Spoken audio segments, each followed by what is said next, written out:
Hallelujah, Hallelujah,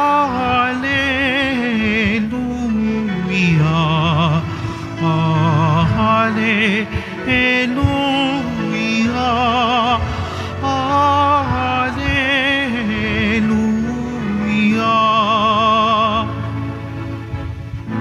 Papuri sa Diyos Ama, pagkat ipinahayag niya, hari siya ng mga aba. Hallelujah, Hallelujah,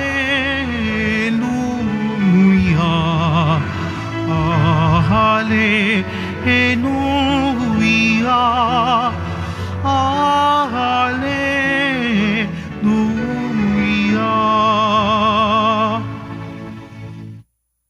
Sumainyo ang Panginoon at sumayo rin. ang mabuting balita ng Panginoon ayon kay San Lucas. Papuri sa iyo, Panginoon. Noong panahon ngayon, sinabi ni Jesus sa mga tao, kapag nakita ninyong makapal na ang ulap at sa kanluran, sinasabi ninyong uulan, at gayon nga ang nangyayari. At kung umihip ang hanging timog ay sinasabi ninyong iinit, at nagkakagayon nga. Mga mapagpaimbabaw, marunong kayong bumasa ng palatandaan sa lupa't sa langit. Bakit hindi ninyo mabasa ang mga tanda ng kasalukuyang panahon? Bakit hindi ninyo mapasinayahan kung alin ang matuwid? Kapag isinakdal ka sa hukuman, makipag-ayos ka sa nagsakdal habang may panahon. Baka kalad ka rin ka sa hukuman at ibigay ka ng hukom sa tanod at ibilanggo ka naman nito. Sinasabi ko sa iyo, hindi ka makakalabas doon hanggat hindi mo nababayaran ang kahuli-hulihang sentimo. Ang mabuting balita ng Panginoon. Pinupuri ka namin, Panginoong Hesukristo. Magsiyo po muna po ang lahat.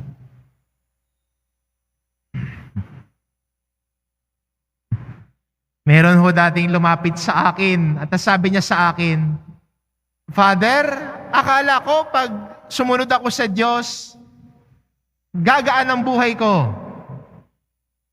Akala ko, Father, kapag sumunod ako sa Diyos, hindi ako magkakaproblema. Pero sabi niya sa akin, Father, parang baliktad yata. Nung sinabi ko nang susunod ako sa Panginoon, tatalikuran ko na yung gawain ko dati. Bakit, Father, parang nagkaproblema ako lalo? Bakit parang mas nahihirapan ako ngayon, Father, na maging tapat sa salita ng Diyos? Inuusig pa nga ako, Father eh. Ganito pa talaga, Father? Sa buhay natin bilang Kristiyano, marahil karamihan sa atin, ganito din ang tanong. Ganito ba talaga? Kung gusto ko lumapit sa Diyos, parang ang hirap lumapit sa Diyos. Mas nahihirapan ako sa aking pakikipaglaban sa dati kong gawain. Kumpara sa pagpili ko sa Diyos ngayon. Magandang balikan ang ating unang pagbasa na maging gabay natin. At si San Pablo mismo nagsasabi sa atin, hindi ka nag-iisa diyan. Hindi ka nag-iisa sa struggle mo na yan na magpakabuti.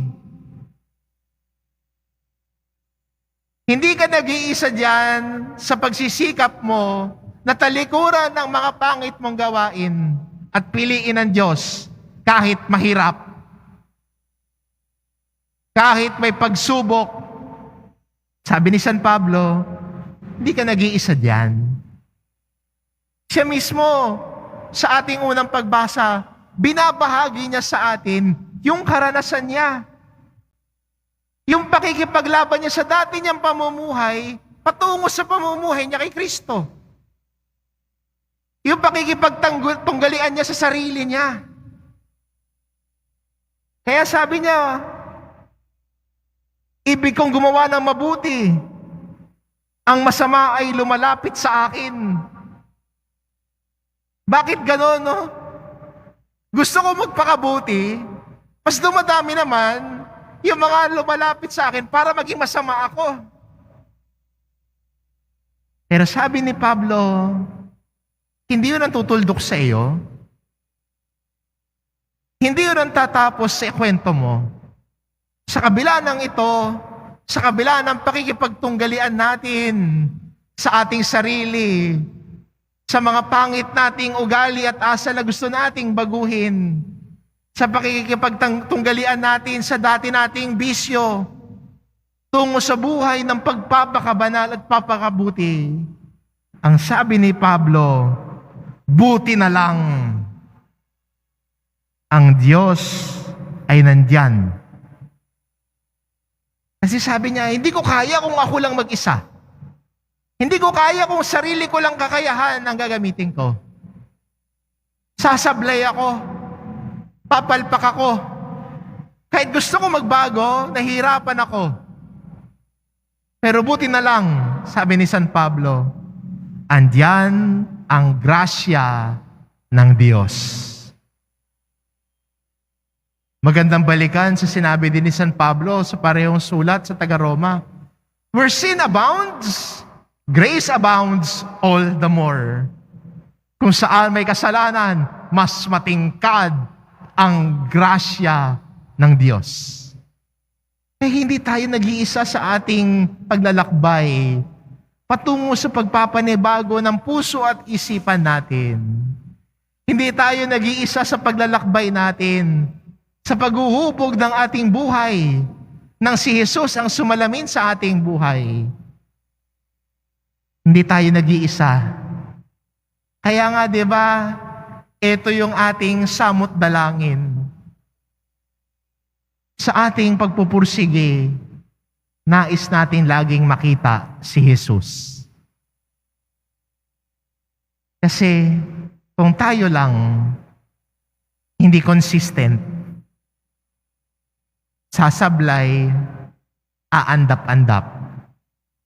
Pero kung andyan ang Diyos sa litrato natin, andyan ang Diyos at pinapapasok natin siya sa paglalakbay natin, sabi ni San Pablo, buti na lang na riyan ang grasya ng Diyos na gabay natin sa pagsisikap na ito.